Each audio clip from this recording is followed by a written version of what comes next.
तो दोस्तों फाइनली जून का महीना शुरू हो चुका है और मानसून भी पूरी तरह से एक्टिव हो चुका है। और अब जैसे जैसे मानसून आगे बढ़ेगा वैसे वैसे टेम्परेचर भी कम होने शुरू हो जाएंगे। पिछले काफी दिनों से हम देख रहे थे कि टेम्परेचर काफी ज्यादा बढ़े हुए थे, हीट वेव कुछ जगह पे काफी ज्यादा बनी हुई थी, गर्म हवाएं चल रही थी। वो सिचुएशन अब धीरे धीरे कम होने लगेगी जैसे जैसे मानसून आगे बढ़ेगा।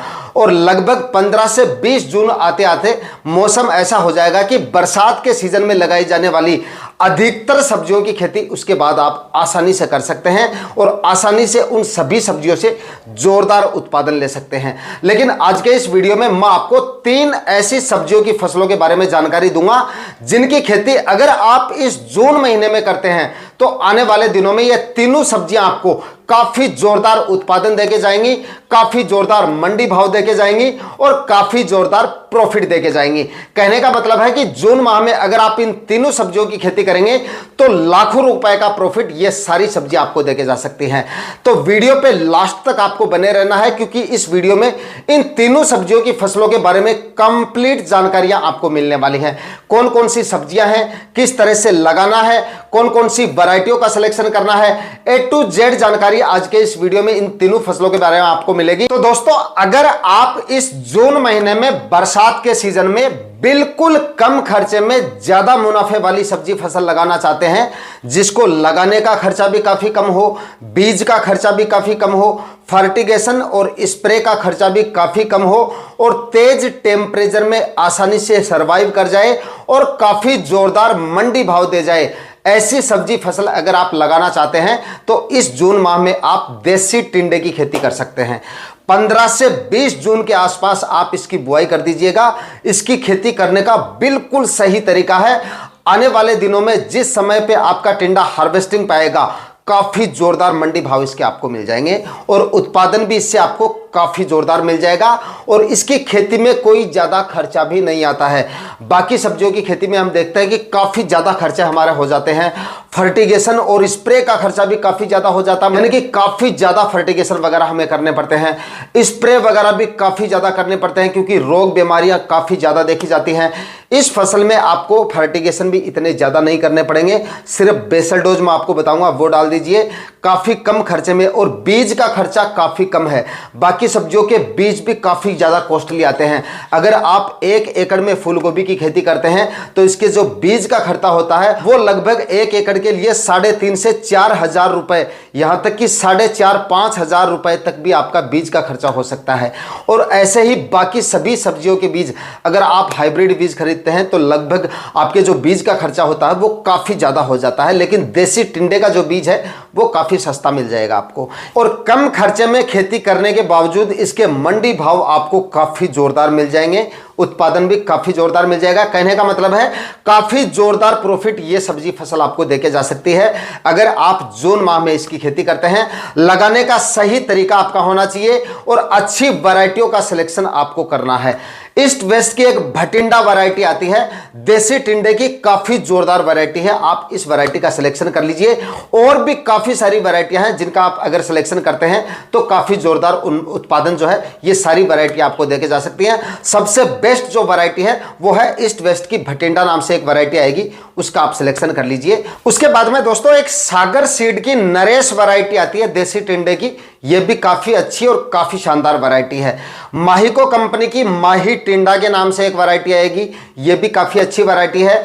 इन तीनों कंपनियों की जो मैंने आपको वैरायटियां बताई है इन तीनों से उत्पादन भी आपको काफी जोरदार मिल जाएगा और टिंडे की जो क्वालिटी आपको मिलेगी वो भी काफी जोरदार मिलेगी क्योंकि फल की क्वालिटी जितनी अच्छी होगी मंडी भाव आपको उतने ही शानदार मिलेंगे। तो इन तीनों वैरायटियों का आप सिलेक्शन कर लीजिए। बाकी आपके एरिया में कौन कौन सी टिंडे की वैरायटियां चलती है कमेंट सेक्शन में आप जाके जरूर बताइए आप कौन सी वैरायटियों का सिलेक्शन करते हैं। दोस्तों बरसात के सीजन में देसी टिंडे से अगर आपको अच्छा उत्पादन लेना है तो आपको एक ऐसी जमीन का, एक ऐसी भूमि का चुनाव करना है जहां पे ज्यादा बारिश होने के बाद में जमीन पर जल ठहराव नहीं होना चाहिए, मतलब जल का ठहराव जो है ज्यादा देर तक नहीं होना चाहिए।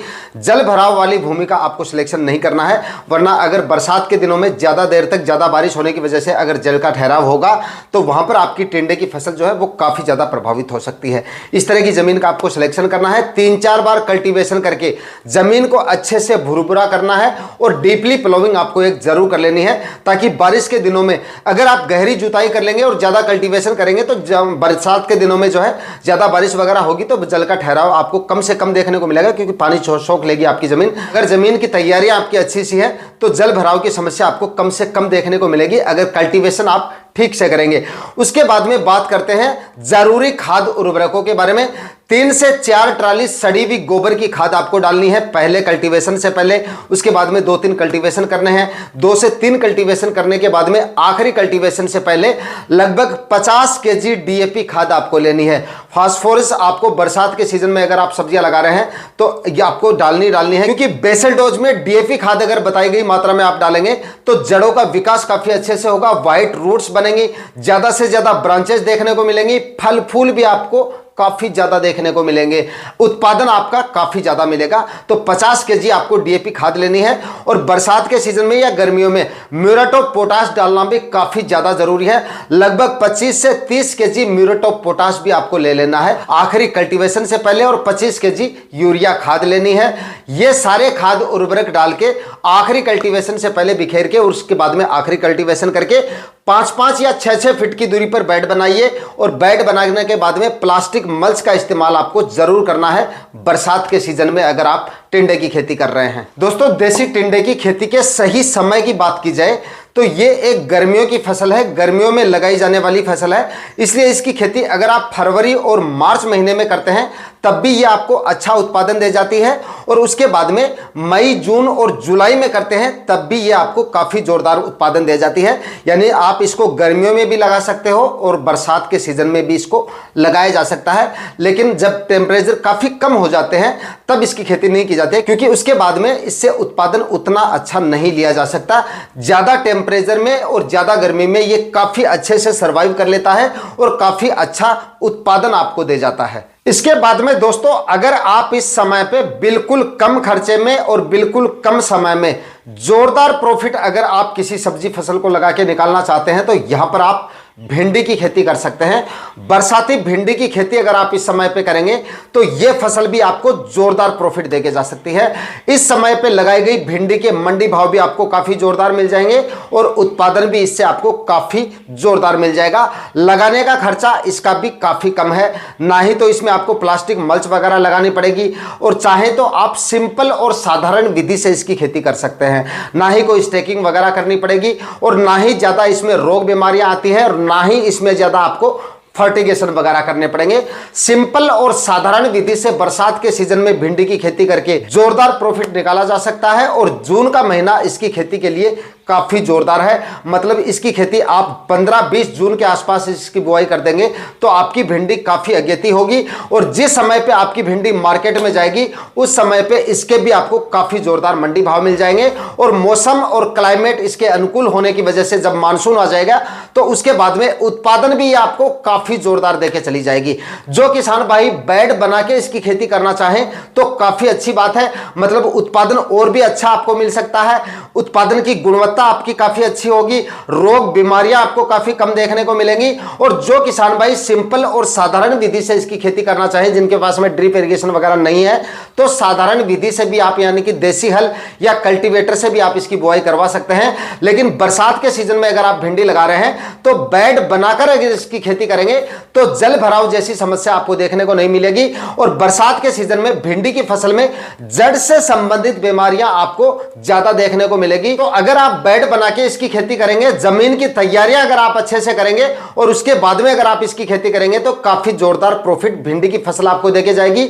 और जड़ से संबंधित बीमारियां भी आपको कम से कम देखने को मिलेगी। गहरी जुताई वगैरह तो आपने करवा ली होगी, 2-3 कल्टीवेशन करके मिट्टी को एकदम भुरभुरा करना है यानी कि मिट्टी एकदम जितनी पोली होगी उतनी ही जड़ इसकी गहराई तक जाएंगी, उतनी ही ज्यादा जड़ों का विकास होगा, और जड़ों का विकास जितना ज्यादा होगा ब्रांचेज उतनी ही ज्यादा आपको देखने को मिलेंगी, फैलाव प्लांट का उतना ही ज्यादा होगा, वेजिटेटिव ग्रोथ अच्छी होगी तो फल फूल भी आपको काफी ज्यादा देखने को मिल सकते हैं। और अच्छी वैरायटियों का सिलेक्शन करना काफी ज्यादा जरूरी है। अच्छी वैरायटियों की बात की जाए तो सबसे बेस्ट जो वैरायटी है वो है एडवांटा कंपनी की राधिका वैरायटी का आप सिलेक्शन कर लीजिए। उसके बाद में काफी सारी वैरायटियां हैं आजकल, ये जो आपकी सिजेंटा कंपनी की OH 102 वैरायटी आती है, यह भी काफी जोरदार वैरायटी है। अगर सिजेंटा की OH 102 मिल जाती है तो आप इसका सिलेक्शन भी कर सकते हैं। यह भी काफी अच्छी और काफी शानदार वैरायटी है। फल की क्वालिटी भी काफी अच्छी मिलेगी और उत्पादन इससे भी आपको काफी जोरदार मिल जाएगा। नुमेंस कंपनी की सिंघम वैरायटी आती है, यह भी काफी अच्छी वैरायटी है, इसका भी आप सिलेक्शन कर सकते हैं।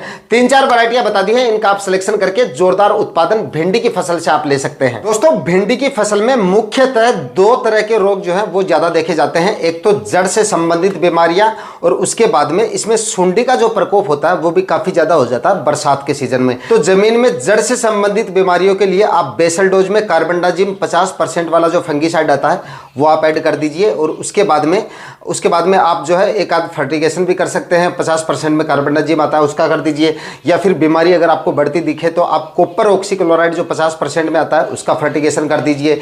जड़ से संबंधित बीमारी आपको देखने को नहीं मिलेगी।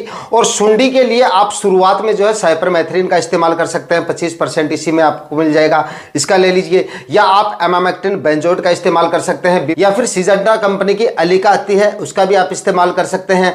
बीमारी अगर बढ़ती दिखे, कंट्रोल से ना होता दिखे आपको, तो आप कोराजोन का इस्तेमाल कर सकते हैं। कोराजन का अगर आप स्प्रे निकाल देंगे तो सुंडी से संबंधित बीमारी आपको देखने को नहीं मिलेगी।